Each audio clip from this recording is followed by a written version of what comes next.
The provisions regarding the return of a plaint are provided under Order 7, Rule 10, 10A, 10B of the CPC. अब इस video के अंदर हम इन provisions को detail में डिस्कस करेंगे कि कैसे एक कोर्ट है जो रिटर्निंग का ऑर्डर करती है प्लेंट को, तो उस समय किस तरह से वो प्रोसीजर फॉलो करती है, या वो एक प्लेंटिफ को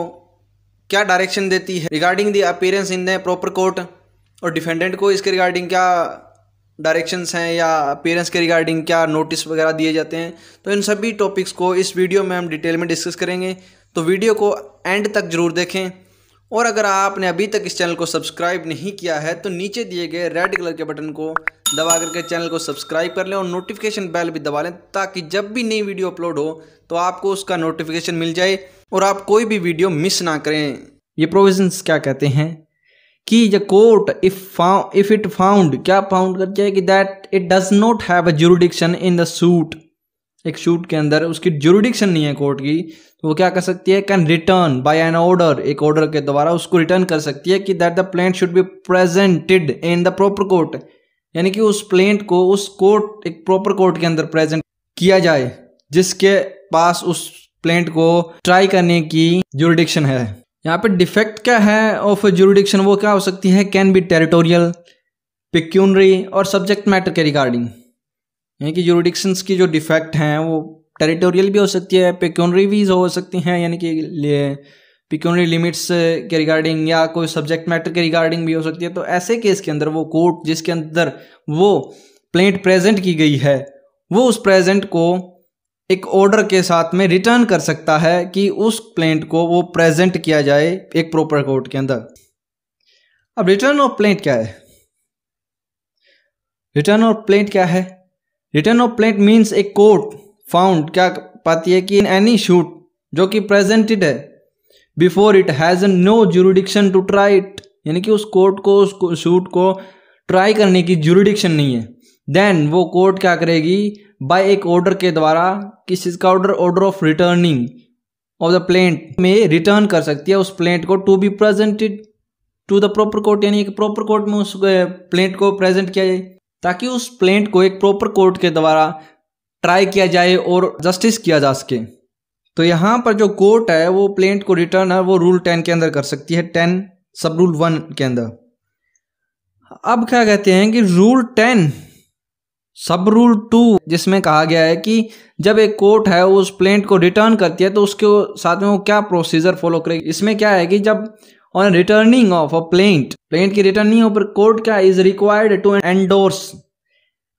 कोर्ट से क्या रिक्वायर्ड किया जाता है कि वो एंडोर्स करेगी उस प्लेंट के ऊपर क्या चीजें, ये फॉलोइंग जो पार्टिकुलर हैं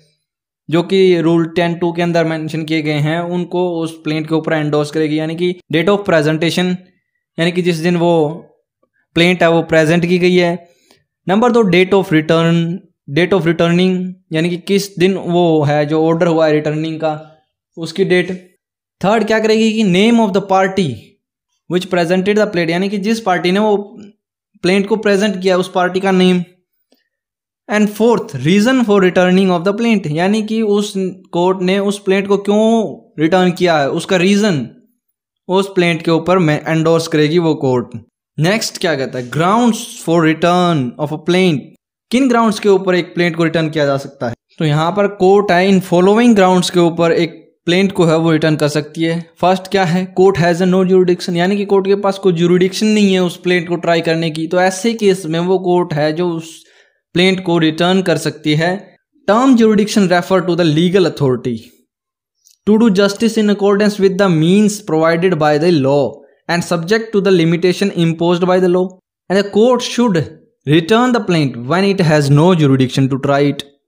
यानी कि यहाँ पर कहा गया है कि टर्म ज्यूरिडिक्शन है वो एक लीगल अथॉरिटी को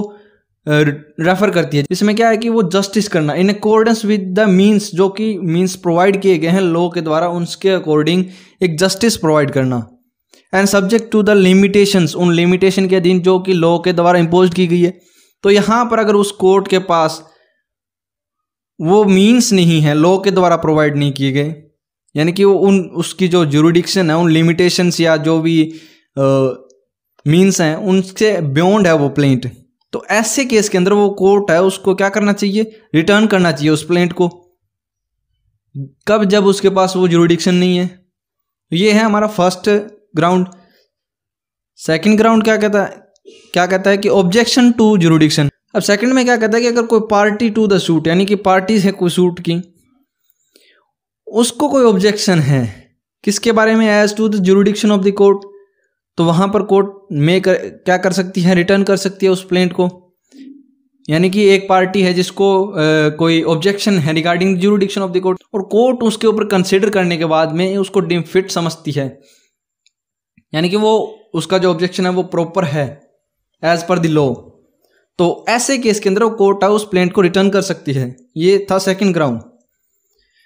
तो ये दो ग्राउंड थे जिनके आधार पर एक प्लेंट को रिटर्न किया जा सकता है। नाउ है कि पावर क्या है ऑफ ए कोर्ट की, टू फिक्स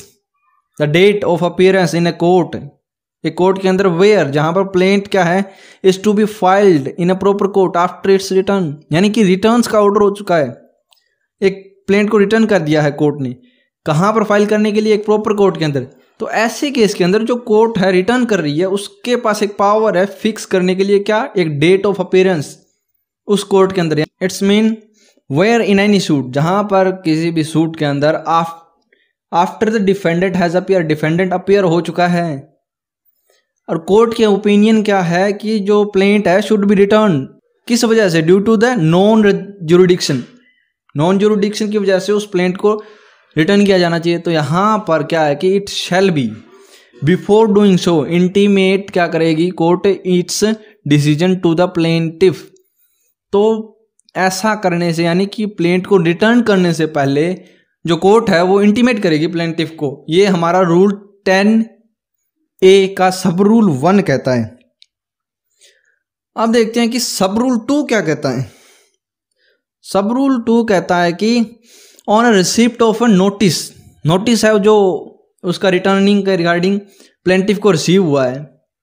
तो वहां पर प्लेंटिफ है वो अप्लाई करेगा किसको, कोर्ट को, जिसमें वो स्पेसिफाई करेगा कोर्ट को, जिसमें वह प्रपोज करता है to present the plaint after it returns, यानी कि रिटर्न होने के बाद में वो उस कोर्ट के अंदर जिसमें वो अपनी प्लेंट को प्रेजेंट करने वाला है उस कोर्ट को स्पेसिफाई करेगा। और प्रे क्या करेगा, कोर्ट से वो प्रे करेगा क्या, कि दैट कोर्ट में फिक्स ए डेट फिक्स कर सकती है for the appearance of the party in said court, यानी कि उस जो कोर्ट में जो उसने स्पेसिफाई किया है उस कोर्ट के अंदर उसकी अपीयरेंस के लिए वो डेट फिक्स करे। एंड सेकंड क्या रिक्वेस्ट करेगा, requesting that the notice of the date है सो फिक्स्ड, जो फिक्स्ड की गई है, जो डेट फिक्स की गई है अपीयरेंस के लिए, उस डेट का जो नोटिस है वो may be given to the him and to the defendant, यानी कि जो ऊपर डेट फिक्स की है उसका नोटिस उसको और डिफेंडेंट दोनों को दिया जाना चाहिए। इसके रिगार्डिंग भी रिक्वेस्ट कर सकता है प्लेंटिफ, जो कि अंडर रूल 10A सब रूल 2 के अंदर मेंशन है। अब देखते हैं कि सब रूल 3 क्या कहता है। सब रूल 3 कहता है कि when an application is presented by the plaintiff as aforesaid, यानी कि जैसा हमने अभी पीछे डिस्कस किया है किसी कोर्ट के रिगार्डिंग, वो जब रिटर्निंग होती है प्लेंट, तो वहां पर प्लेंटिफ जो एप्लीकेशन प्रेजेंट करता है तो वहां पर कोर्ट क्या करेगी,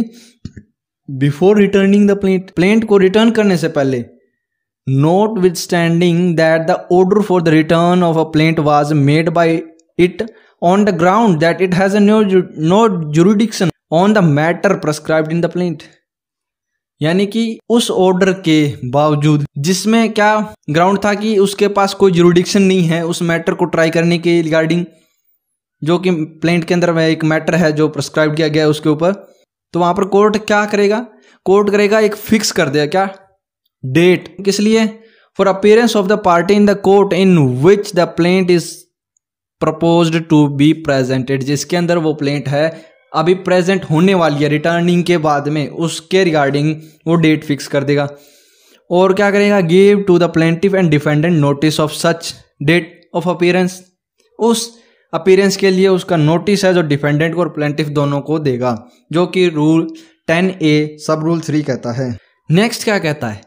जहां पर जो नोटिस अभी हमने डिस्कस किया है पीछे, वो सर्व्ड हो जाता है फॉर द अपीयरेंस के लिए, अपीयरेंस के लिए जो वो नोटिस सेंड किया है कोर्ट ने वो सर्व हो गया, तो it shall not be necessary for the court in which, जिसके अंदर जो प्लेंट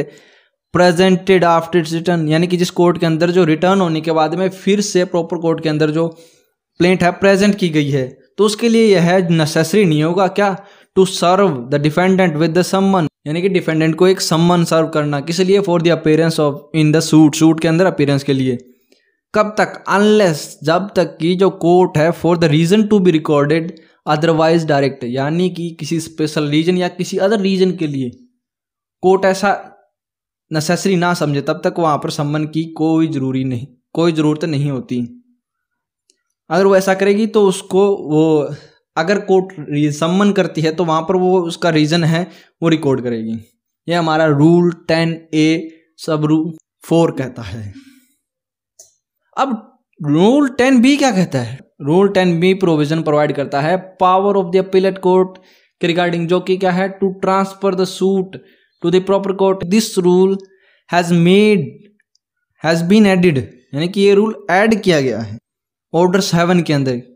किस लिए? With the view to empowering the court, जो कि हियरिंग कर रही है एक अपील को।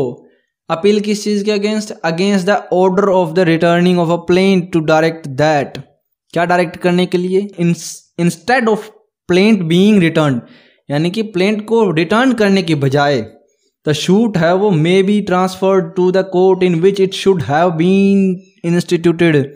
यानी कि प्लेंट उस शूट को या प्लेंट को रिटर्न करने की बजाय उस सूट को ट्रांसफर कर देना चाहिए उस कोर्ट के अंदर जहां पर वो पहले इंस्टीट्यूट होना चाहिए था। फर्दर क्या कहता है कि provision for abolish the necessary for serving the सम्मन ऑन द डिफेंडेंट, यानी कि जो प्रोविजंस हैं समनिंग के लिए डिफेंडेंट को, जो कि नेसेसरी है, उनको अबोलिश करने के लिए, जहां पर where the order of return of a plaint was made, कब किया गया, after the appearance of the defendant in a suit. ये जो सम्मन वाला प्रोविजन है उनको अबोलिश कब करेंगे, जब जो order of return of plaint है वो मेड कब हुआ है, जब आफ्टर द डिफेंडेंट अपीयरेंस के बाद में, यानी कि जो सम्मन का ऑलरेडी प्रोसेस है वो कंप्लीट हो चुका है, यानी कि डिफेंडेंट आ चुका है कोर्ट के अंदर। हालांकि वो जो प्लेंट है रिटर्न हुई है, लेकिन इतना प्रोसेस है जो एक कोर्ट के द्वारा कंप्लीट किया है, तो यहाँ पर इस प्रोसेस को रिपीट नहीं करने के लिए यहाँ पर सिंपली उस नोटिस को सर्व करना ही समनिंग माना गया है। अब हम एक केस डिस्कस करते हैं जो कि है Amarchand versus union of India AIR 1973। इसमें क्या कोर्ट ने हेल्ड किया है कि दैट जब एक प्लेंट इज फाइल्ड होती है इन प्रॉपर कोर्ट, एक प्रॉपर कोर्ट के अंदर प्लेंट फाइल हुई है, कब, after getting it back from the wrong court, यानी कि एक पहले वाली कोर्ट के अंदर से रिटर्निंग के ऑर्डर के थ्रू उसको एक प्रॉपर कोर्ट के अंदर जब फाइल किया गया है, तो it can not be said to be a continuous of a suit. Means इसे हम एक कॉन्टिन्यूअस ऑफ सूट नहीं कह सकते।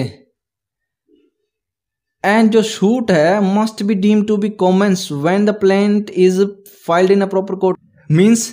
कि जब जो प्लेंट रिटर्न हो चुकी है और वो प्रॉपर कोर्ट के अंदर आके फाइल हुई है, तो हम उसे कॉन्टिन्यूअस ऑफ सूट नहीं कहेंगे, बल्कि उसे कॉमेंसमेंट कहेंगे उस सूट की, जब वो प्लेंट है जो एक प्रॉपर कोर्ट के अंदर फाइल हुई है। ये हमारा इस केस के अंदर डिसाइड किया गया था। अब क्या है, ऑर्डर है किस चीज का, ऑफ रिटर्निंग द प्लेंट को रिटर्न करने के लिए, वो क्या है, अपीलेबल है अंडर ऑर्डर 43 रूल 1 के अंदर। अब कंक्लूजन देखते हैं इस वीडियो का क्या कंक्लूजन है। जैसा कि हमने ऊपर जो मैटर है अभी डिस्कस किया है, उसके आधार पर क्या कहा जा सकता है कि जो जुरिडिक्शन है उस कोर्ट की वो इज नेसेसरी है। किस लिए नेसेसरी है, to obtain the adjudication and decision of the court. Without jurisdiction is a nullity है in the eyes of a law. और क्या होगा, and not binding of anyone, किसी पे बाइंड भी नहीं होगा वो। एंड दो यद्यपि क्या है, this is subject to exception of section 21 of the CPC। यद्यपि इसको 21 जो सेक्शन है CPC का उसकी एक्सेप्शन के अधीन भी है। तो ये थे provisions regarding the returning of a plaint. I hope कि आपको ये मैटर है जो एकदम से बढ़िया तरीके से समझ में आ गया होगा, एक एक पॉइंट इसका क्लियर हो गया होगा। और अगर ये वीडियो आपको अच्छी लगी है तो इसे लाइक करें और अपने दोस्तों के साथ में शेयर करें, ताकि उनके भी डाउट्स हैं इस टॉपिक के रिगार्डिंग वो क्लियर हो जाएं और इस चैनल को सब्सक्राइब कर लें ऐसी ही वीडियो और पाने के लिए। Thanks for watching.